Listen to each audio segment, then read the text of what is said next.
Hello दोस्तों, नमस्कार। स्वागत है आपका हमारे SRS क्लासेज में। आज अपन क्लास 8 का चैप्टर नंबर 1 आपके सामने लेकर आए हैं। तो चैप्टर नंबर 1 है 8th क्लास का परिमेय संख्या।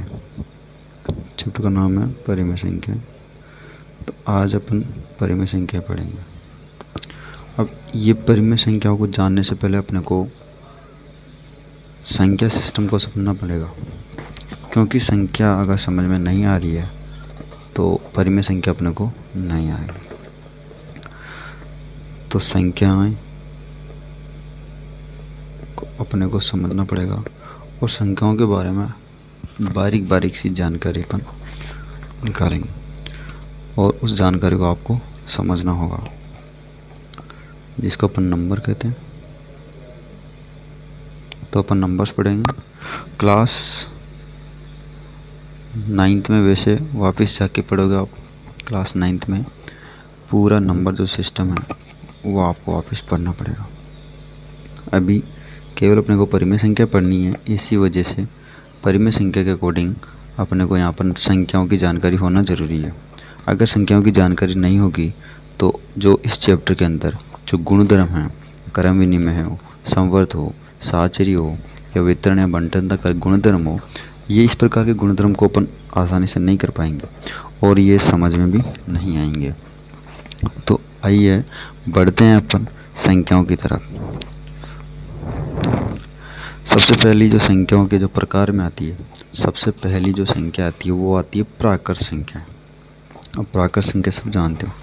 प्राकृत संख्या वो कौन सी संख्या होती है, आइए देखते हैं अपन कि प्राकृत संख्या है, इसको अपन नेचुरल नंबर भी कहते हैं। ये 1 से प्रारंभ होने वाली सभी गिनती की संख्या है, प्राकृत संख्या कहलाती है। आप जैसे कोई भी नंबर्स काउंट करते हो, आप कोई भी नंबर काउंट करोगे, आपको किसी कक्षा में जाकर स्टूडेंटों की संख्या गिननी है तो आप कहाँ से स्टार्ट करोगे? आप 1 से स्टार्ट करोगे। तो ऐसी संख्याएं जो 1 से प्रारंभ होती है, गिनती की क्रिया होती है, और यह हम भी सभी संख्या जानते हैं। और कहाँ से कहाँ तक लिख सकते हैं? 1 से अनंत तक की संख्याएं प्राकृत संख्या कहलाती है। इनको प्राकृतिक संख्याओं को या प्राकृत संख्याओं को n से डिनोट किया जाता है। तो यहाँ पर कैपिटल N से डिनोट करेंगे। 1 से स्टार्ट होती है ये संख्या। 1 2 3 4 dash dash dash dash dash infinite तक ही जाने वाली संख्या होती है। इसमें सबसे छोटी जो संख्या होती है, सबसे जो छोटी संख्या होगी वो होती है 1। इसका क्वेश्चन भी पूछ सकता है, इसका क्वेश्चन भी आ जाता है कि सबसे छोटी संख्या कौन सी होती है? 1 होती है। तो ये आती है प्राकृत संख्या। सबसे पहले प्राकृत संख्याओं के बारे में अपन पढ़ रहे हैं।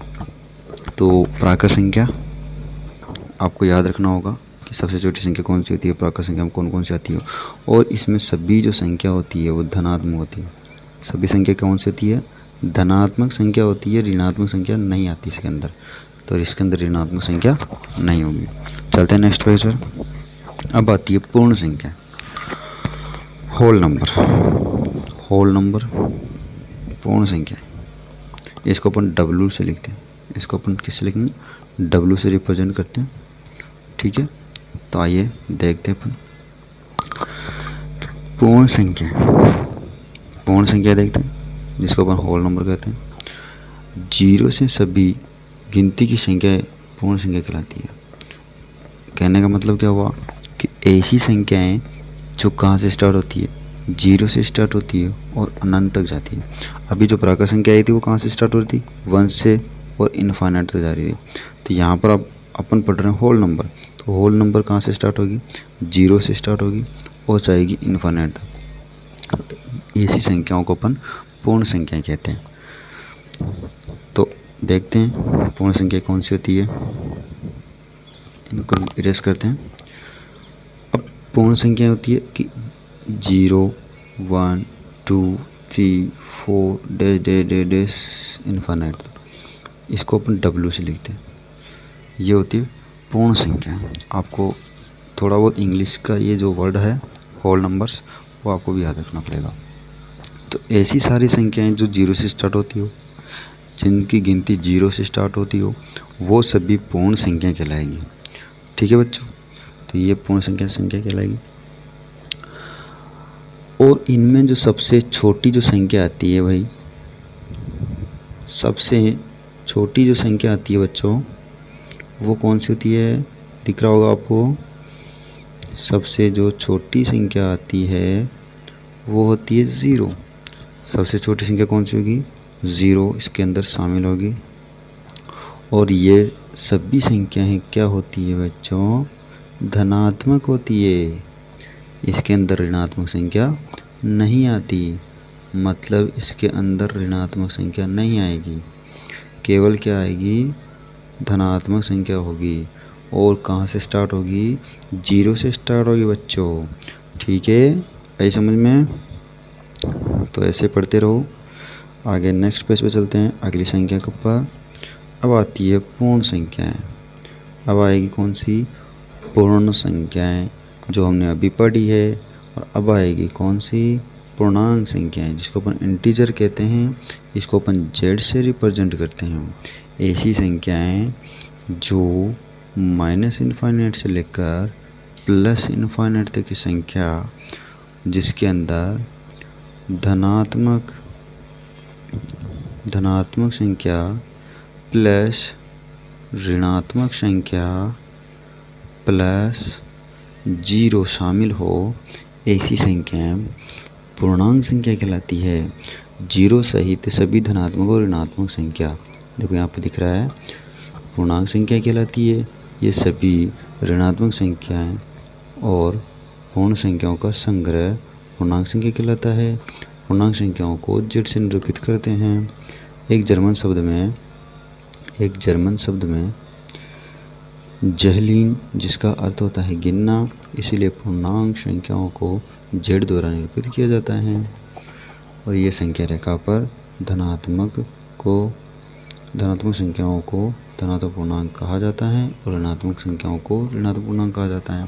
तो आइए देखते हैं कौन सी संख्या होगी वो। इस प्रकार से इसको थोड़ा सा इरेज कर देते हैं, थोड़ा आसानी से रहेगी समझने में। ठीक है मित्रों, तो आइए देखते अपन।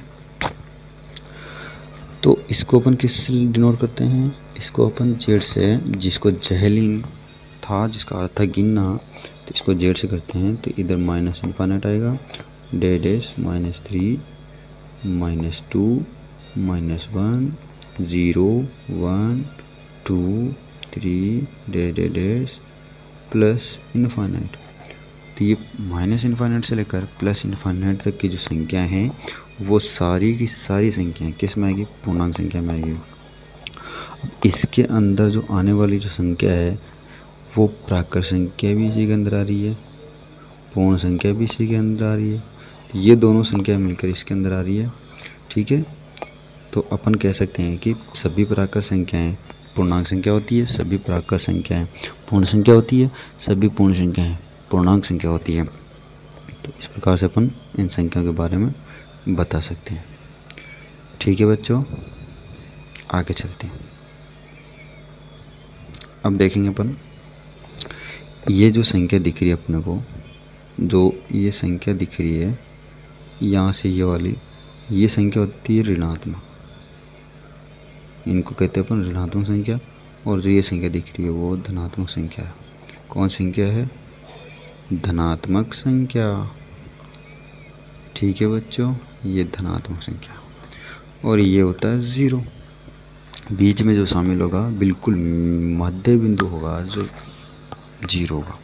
इसमें सबसे छोटी जो संख्या होती है वह -∞ होगी, सबसे बड़ी होगी जो +∞ होगी। ये अपने को 2 चीज़ें याद रखनी है। ठीक है बच्चों, चलते हैं नेक्स्ट पेज में। अब आती है जो तुम्हारा चैप्टर का नाम है परिमेय संख्या। तो अब आएगी परिमेय संख्या। तो परिमेय संख्या के बारे में देखते हैं। परिमेय संख्या जिसको अपन रेशनल नंबर कहते हैं, 8वीं क्लास का चैप्टर भी है। इसी परिमेय संख्या को पढ़ने के लिए बाकी अपन वो संख्या पढ़ी है। अगर उन संख्याओं को अपन नहीं पढ़ते हैं तो वो जो गुणधर्म है वो अपने को समझ में नहीं आएंगे। तो परिमेय संख्या पढ़ने के लिए बाकी सारी संख्या अपने को पढ़नी पड़ेगी, 3 संख्या, भाज्य संख्या पढ़नी पड़ेगी, पूर्ण संख्या पढ़नी पड़ेगी और पूर्णांक संख्या पढ़नी पड़ेगी। उसके बाद में अपन देखते हैं परिमेय संख्या, जो चैप्टर का नाम भी तुम्हारा 8वीं क्लास में है, तो उसको रेशनल नंबर कहते हैं। यदि किसी संख्या को p/q, किसी संख्या को p/q में ये न्यूमरेटर होगा, ये डिनोमिनेटर होगा, तो किसी संख्या को p/q के रूप में लिखा जा सकता है, तो वह संख्या क्या कहलाएगी? परिमेय संख्या कहलाएगी। जहाँ पर p और q पूर्णांक संख्या है और q का मान कभी क्या नहीं होगा? 0 नहीं होगा, q नॉट इक्वल टू 0। ठीक है बच्चों, तो परिमेय संख्या को अपन q से रिप्रेजेंट करते हैं। यह शब्द परिमेय मतलब रेशनल शब्द, इसका अनुपात रेशियो से बनता है और परिमेय संख्याओं को क्वोशिएंट मतलब भागफल शब्द के कारण q द्वारा निरूपित किया जाता है। तो इसको अपन रिप्रेजेंट किससे करते हैं? p/q से, और इसका निरूपित करेंगे अपन कैपिटल Q से इसको निरूपित करते हैं। संख्या कौन सी होती है? जैसे कि एग्जांपल लिखे अपन 2/3, 5/7, ऐसी संख्याएं जो सभी फ्रैक्शन में भिन्न के रूप में लिखी जा सकती हैं। 6/7, कुछ भी एग्जांपल दे सकते हो अपने हिसाब से कुछ भी एग्जांपल दे सकते हैं बच्चों।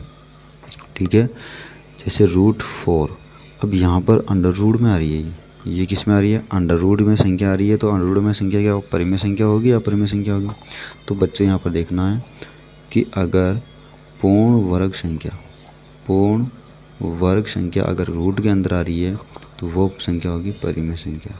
कौन सी संख्या होगी? वो परिमेय संख्या होगी। ठीक है, तो यहाँ पर 4 किसका पूर्ण वर्ग होता है? 2 का होता है, तो ये 2 परिमेय संख्या होगी।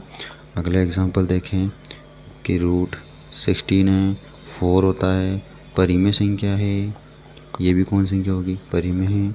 9 है, पूर्ण वर्ग किसका होता है? 3 का, तो ये भी परिमेय संख्या है। इसी प्रकार से अपन देखें 25, ये भी क्या है? परिमेय संख्या है।